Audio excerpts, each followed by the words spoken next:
Olá pessoal, tudo bem? Hoje a gente está aqui para falar sobre a progressão geométrica. Eu botei um breve resumo aqui de um pouco de tudo, mas eu vou explicar cada um deles por partes com calma, tá bom? Mas olha só, primeiro, o que é a progressão geométrica? O que ela muda em relação à progressão aritmética que vocês já devem ter estudado, né? Então olha só, na progressão geométrica, em vez de eu ir somando sempre uma mesma parcela, eu vou multiplicando sempre por uma mesma parcela. Então aqui eu tenho um exemplo. Uma progressão que vai ser sempre multiplicado por 2 e assim sucessivamente, tá? Então, sempre é o dobro, sempre é multiplicado por 2. Isso é progressão geométrica. Então, progressão geométrica é quando a gente está multiplicando ou dividindo sempre pelo mesmo fator, tá bom? Eu botei um dividido ali entre aspas, porque na verdade a gente não vai estar dividindo. A gente vai estar multiplicando por uma fração ou algo do gênero, mas é sempre multiplicando, tá bom? Bom, existem algumas fórmulas, assim como na progressão aritmética. A gente tem uma relação para determinar um termo geral, que é essa daqui. A gente tem uma relação também para determinar um termo geral, mas sem depender do primeiro termo, do A1. A gente pode usar um termo qualquer, tá? A gente tem uma relaçãozinha para encontrar a razão. Professor, mas isso não é meio óbvio? A gente olha os dois termos e vê que é o dobro? Em geral, pode até ser, mas às vezes, se os números não forem tão exatos, a gente tem uma certa dificuldade para visualizar e já deduzir logo de cara. Então tem uma relação para chegar nessa razão. E uma curiosidade da progressão geométrica é que ela possui duas fórmulas para a soma dos termos. Na progressão aritmética, lá na PA a gente tinha só uma, aqui a gente tem duas. A diferença é que aqui eu posso somar uma quantidade de termos, sei lá, 5, 10, 15, 20 termos, já aqui é uma fórmula para eu somar infinitos termos, mas ela tem algumas particularidades, tá bom? Então vamos lá, vamos trabalhar primeiro com essa relação inicial aqui do termo geral, tá? Olha só. Determine o quarto e oitavo termo da progressão geométrica, essa daqui, 3, 12 e 48. Como eu disse antes, talvez para alguns seja meio óbvio olhar para isso aqui e dizer, bom, progressão geométrica tem que estar multiplicando. Por quanto eu multiplico 3 para dar 12? Ah, eu estou multiplicando por 4, já sei a razão, já sei por quanto eu estou multiplicando. Ah, então para encontrar o próximo é só fazer 48 vezes 4. Beleza, simples assim, tá? Se por acaso algum de vocês ficou assim, não, eu não vi que era 4. Ou, e se eu não ver que é 4, o que eu faço, professor? Bom, se a ideia é que eu multipliquei alguma coisa para chegar no 12, e eu quero conferir quanto foi, é só eu pegar o 12 e dividir por 3. Eu pego um termo e divido pelo seu antecessor, que isso vai dar 4. Ah, e se eu pegasse o 48 e dividisse por 12? Vai dar exatamente a mesma coisa, porque é por quanto eu estou multiplicando para chegar no próximo, tá bom? Então, para eu determinar o quarto termo, o A4, eu posso pegar o 48 e multiplicar por 4. Só isso é simples assim. 48 vezes 4, isso daria 192, tá? E está resolvido, já temos aqui o nosso quarto termo. Só que, quando ele pede o oitavo, eu vou ficar multiplicando por 4, por 4, por 4 de novo, professor? Pode ser, não tem problema. Posso multiplicar por 4 para chegar no quarto, por 4 de novo para chegar no quinto, e assim sucessivamente até chegar no oitavo. Mas eu mostrei para vocês que tem uma relação, uma fórmula para a gente chegar num termo qualquer, sem ter que ir de um em um, tá? E vamos dar uma olhada como é que a gente faz isso. Uma possibilidade, né? Tem uma fórmula que é, para eu chegar num termo qualquer, AN é igual ao A1 vezes Q elevado a N menos 1. Calma aí, professor. Na progressão aritmética, a n é um termo qualquer, eu lembro disso. A1 é o primeiro, tá tranquilo. O n aqui é a posição desse cara, então tudo tá igual. Só que essa letra Q não tinha lá. Bom, pessoal, essa letra Q é a mesma coisa que o R, tá? A razão é por quanto eu estou multiplicando. Por algum motivo que eu nunca fui atrás para descobrir, os matemáticos decidiram que para PG a gente vai usar a letra Q. O que muda? Absolutamente nada. Funciona do mesmo jeito, tá? É o mesmo conceito. Esse Q é a razão e é por quanto eu estou multiplicando. Ponto final. Então, se eu quero chegar no oitavo termo, Deixa eu só colocar um detalhe aqui. Isso aqui é n menos 1. Na PA também tinha esse menos 1, professor. Por quê? Porque eu só começo a multiplicar para chegar no segundo termo. Então, para chegar no segundo, multiplico uma vez. Para chegar no terceiro, multiplico duas. Por isso que tem esse menos 1, tá? O primeiro termo eu não preciso ter multiplicado por razão nenhuma, então não precisa disso, por isso eu desconto 1. Bom, vamos lá. Então, vamos descobrir o oitavo termo. Eu quero descobrir o oitavo termo. Ele vai ser o meu primeiro, que é 3, vezes a razão, que é 4, elevado a 8, menos 1. 8 menos 1. É isso. Tá? E agora desenvolver. O meu oitavo termo é igual a 3 vezes 4 elevado a 7. 8 menos 1 é 7. Professor, isso aqui vai dar um certo trabalho, né? 4 vezes 4 vezes 4. Dá um certo trabalho, mas é o jeito. Por exemplo, uma coisa que a gente pode fazer é separar em alguns pedaços que a gente sabe, ou a gente pode dizer que esse 4 elevado a 7 é a mesma coisa que 2 ao quadrado elevado a 7, que é a mesma coisa que 2 elevado a 14, tá bom? O que mais a gente tem? Professor, 2 elevado a 14 não me ajudou muito. Mas multiplicar por 2 talvez fique mais fácil. 2 vezes 2, 4, vezes 2, 8, 16, 32, 64, 128, 256, 512, 1024. Até aí já foi 2 elevado a 10. 1024.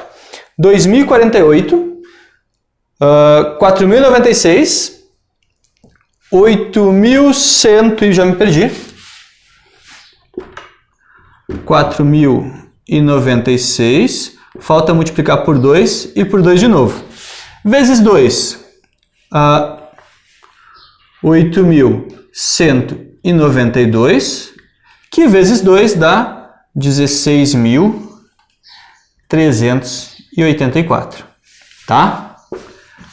Então, tudo aquilo para calcular o 4 elevado a 7. Ô, professor, mas isso vai dar muito trabalho. Às vezes vai dar um pouco mais de trabalho que outros, mas infelizmente esse é o nosso jeito, tá? 16.384. E 3 vezes 16.384, esse meu oitavo termo é igual. 3 vezes 4 é 12, vai 1. 3 vezes 8 é 24, mais 1, 25, vai 2. 3 vezes 3, 9, mais 2, 11, vai 1. 3 vezes 6, 18, mais 1, 19, vai 1. 3 vezes 1, 3, mais 1, 4. 49.152. Professor, quando a gente trabalhava progressão aritmética, não tinha os números tão grandes assim. A gente começava ali pequenininho e continuava pequenininho. Progressão geométrica, gente, a sequência vai crescer ou diminuir radicalmente, tá? Quando a gente fala de 1, 2 termos, a gente talvez nem note tanto. Mas quando a gente já foi para o oitavo, a diferença, olha a diferença do primeiro para o oitavo, tá? É por isso que, inclusive, a gente usa essa expressão, crescimento geométrico, tem a ver com esse tipo de crescimento, tá? É um crescimento rápido, súbito, tá bom? Bom, pessoal, olha só. Então, isso aqui serve para a gente começar a nossa progressão geométrica. Progressão geométrica é uma relação, uma sequência numérica, em que eu multiplico sempre por algum termo, e a fórmula para o termo geral é essa. Como tinha lá na progressão aritmética, tem na progressão geométrica também. Esta relaçãozinha simples, tá bom? Eu vou fazer agora mais duas mudanças em relação a essa. Vocês devem ter visto que tinha uma relação com a letra P, e eu vou mostrar. E, além disso, eu vou fazer uma progressão geométrica que vai ser decrescente, tá bom? Bom, pessoal, olha só, vamos dar uma olhada nessa outra relação. Seja PG a seguir, progressão geométrica a seguir, qual o valor de A7, do sétimo termo?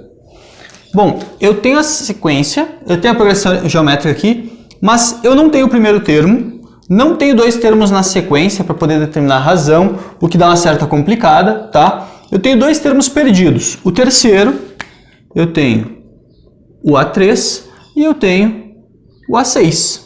E o que eu quero é descobrir o valor do A7, tá? Tá, mas como é que eu vou fazer isso, professor?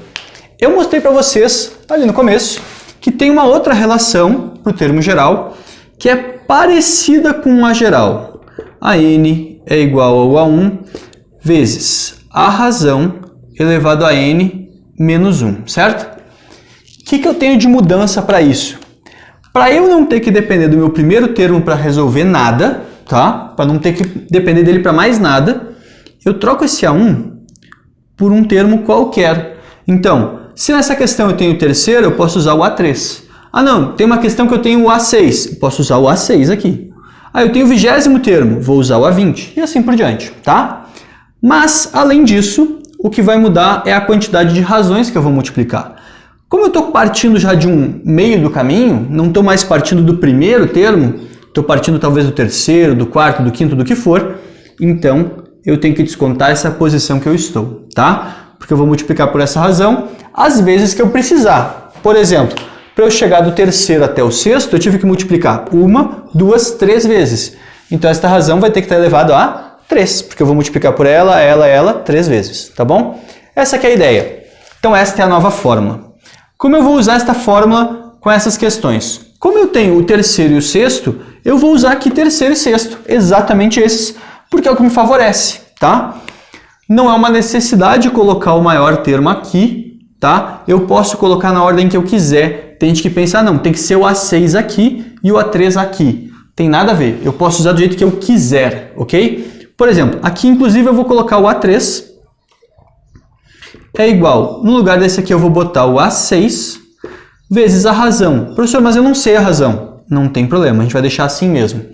O N, um detalhe que a gente tem que cuidar, o N é o coeficiente desse primeiro, então não vai ser 3. E o P é o coeficiente desse segundo, que no caso vai ser 6. Tá? Ah, o expoente vai ficar negativo, professor? Pode ficar, não tem problema. Então, meu terceiro termo, 120, é igual a 15 vezes a minha razão elevada a menos 3. Tá bom? Vamos continuar desenvolvendo isso aqui. Esse 15, deixa eu botar um parênteses só para a gente não esquecer do sinalzinho dele. Esse 15 aqui vai passar dividindo e eu vou ter 120 dividido por 15 é igual a minha razão elevada a menos 3. Tá certo? Cabe ressaltar que esse elevado a menos 3, que eu já tenho aqui, vamos fazer já uma mudança aqui que vai ficar mais fácil. É a mesma coisa que 1 sobre a minha razão elevada a 3, ok? Quando o expoente é negativo, eu posso inverter esta base aqui e deixar elevado ao expoente positivo, tá? 120 dividido por 15. Bom, eu posso simplificar por 3, talvez facilite para alguns. Por 3 isso aqui vai dar 40 e por 3 isso aqui vai dar 5. Já facilitou um pouco. 40 dividido por 5, isso dá 8. Então, 8 é igual a 1 sobre a minha razão elevada a 3, tá? Aí não me adiantou, professor. Eu posso passar esse Q elevado a 3 que está dividindo, multiplicando. Então, eu vou ficar com 8 vezes o Q elevado a 3 é igual a 1. Por outro lado, esse 8 que está multiplicando, eu já posso passar ele dividindo. Então, eu tenho isso.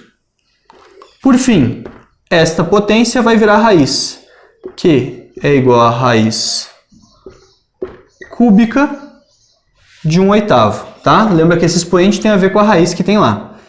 Então, esta raiz é igual. Raiz cúbica do 1 é 1. A raiz cúbica do 8 é 2. Para quem se perdeu nessas raízes cúbicas, raiz cúbica é um número que vezes ele de novo, tem que dar aquilo ali. Então, 2 vezes 2 dá 4, vezes 2 dá 8. Por isso, 1/2.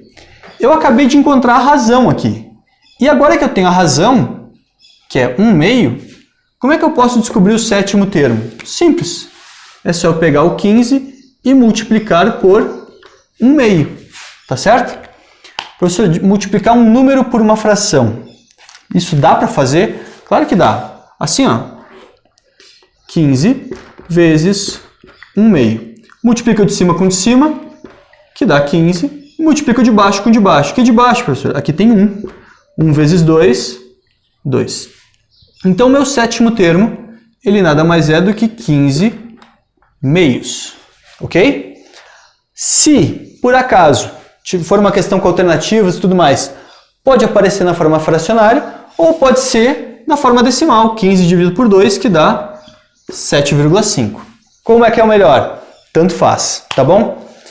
Então, esse exemplo eu usei para mostrar que temos uma relação que não depende do primeiro termo, igual o outro, e outra, que a progressão geométrica pode parecer que está dividindo, por exemplo, por 2. Se a gente quisesse calcular o próximo aqui, ó, 120 vezes meio vai dar 60, 60 vezes meio dá 30, que vezes meio dá 15. Então, parece que está dividindo por 2, tá? Mas o nosso conceito de progressão geométrica é multiplicar. Então, a gente vai considerar que está multiplicando por uma fração, ok? Bom, espero que você tenha entendido. Tem exercícios para a gente fazer sobre isso no material. E eu faço outro vídeo agora falando sobre outras coisas da progressão geométrica, porque agora esse vídeo está ficando longo, tá bom? Então, por enquanto, bons estudos e até a próxima.